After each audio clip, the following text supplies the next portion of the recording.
Children are a never-ending source of surprise, delight, and sometimes annoyance for parents. As they grow, children learn many things from our responses to their behavior and their misbehavior. It's part of it. Sometimes you can get really frustrated, but you have to remember that 99% of the time, especially Patrick, I mean, he's pretty well behaved almost all the time. And that a lot of the times his misbehavior is the exception and not the rule. She definitely has a little temper. We see that every now and then. She doesn't get something, she can carry on quite a bit about it.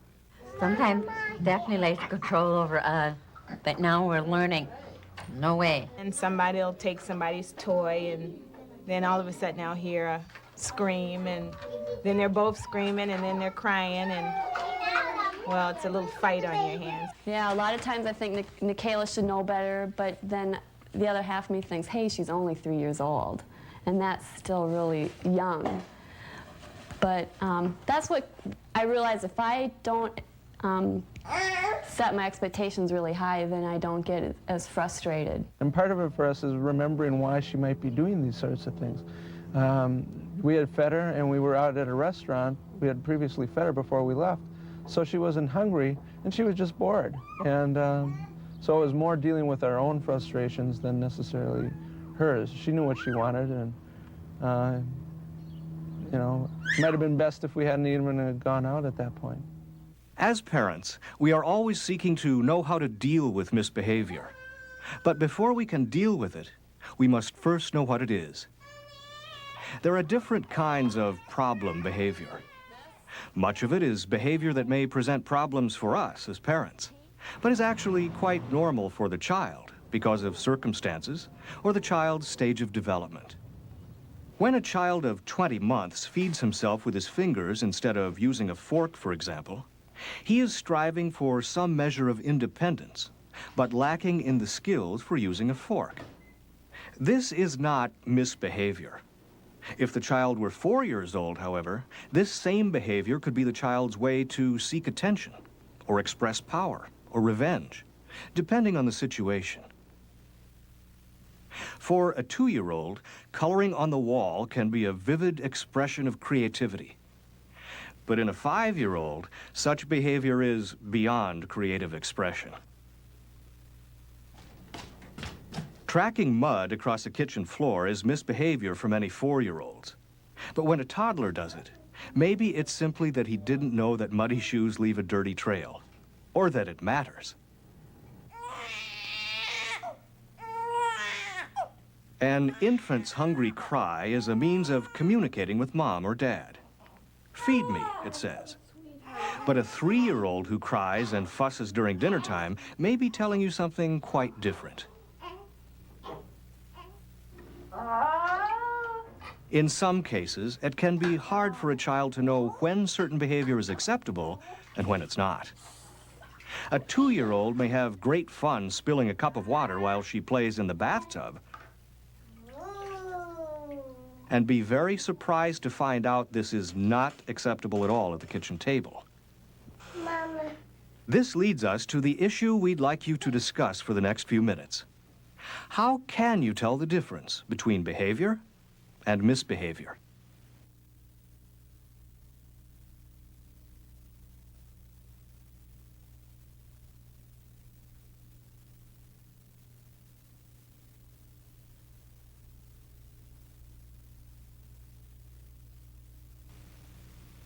Mickey, what did you do, huh?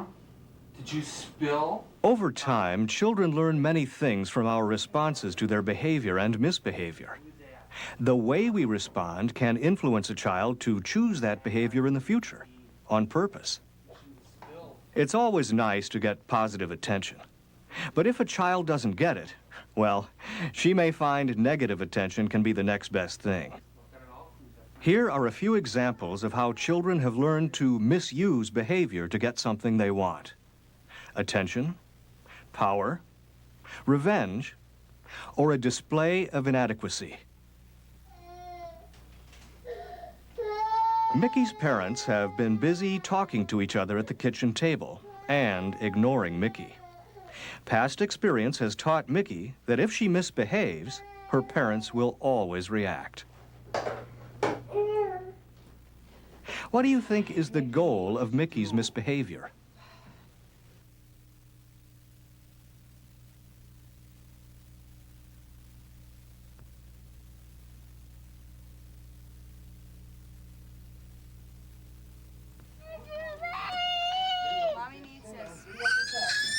Patrick is feeling trapped, seated inside the shopping cart.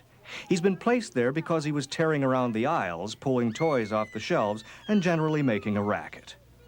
Is Patrick misbehaving now? If so, what is the goal?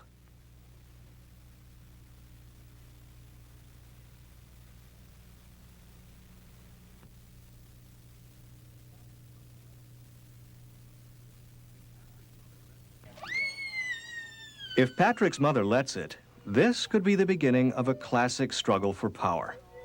If his mother fights, he learns that power is important to her and therefore valuable to him. If she gives in, he gets the power he wants.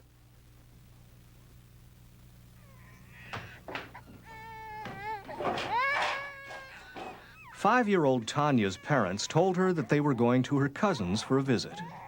Tanya doesn't like to go there and figures her parents just don't care about her feelings. So she hid her younger brother's favorite toy. Now Eric won't stop crying. What do you think this behavior accomplishes for Tanya? And how would you deal with it?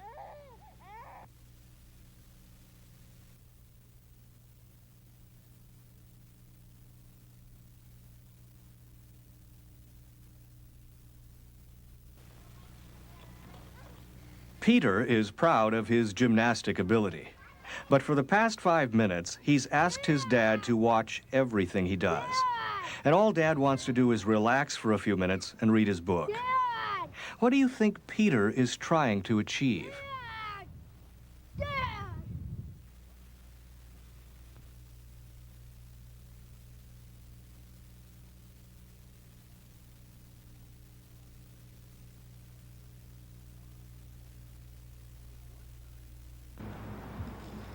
It's lunchtime, and Mom is calling Megan. Megan, time for lunch. She can hear Mom calling, but she refuses to come. Put down your toys and come on in. What might Megan's goal be here? And how can Mom handle this situation?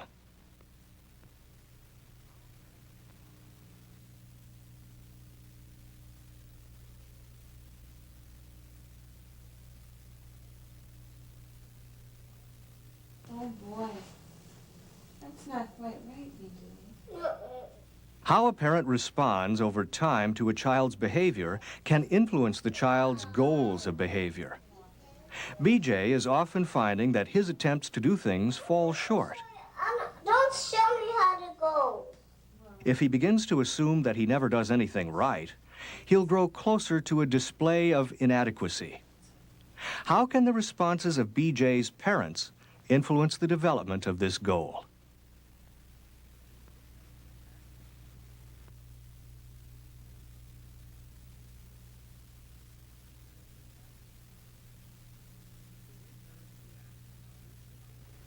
The way parents react to certain behaviors can teach children that there are desirable outcomes for behaving in those ways.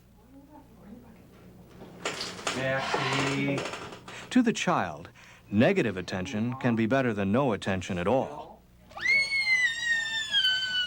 A power struggle can show children that power is worth fighting for and can grow into revenge. Even though destructive, revenge can satisfy a child's need for fairness.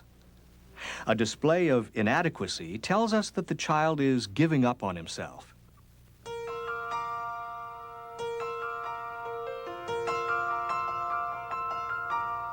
By understanding and learning positive ways to deal with behavior, parents can help keep their children from learning to misuse behavior before patterns become too deeply seated.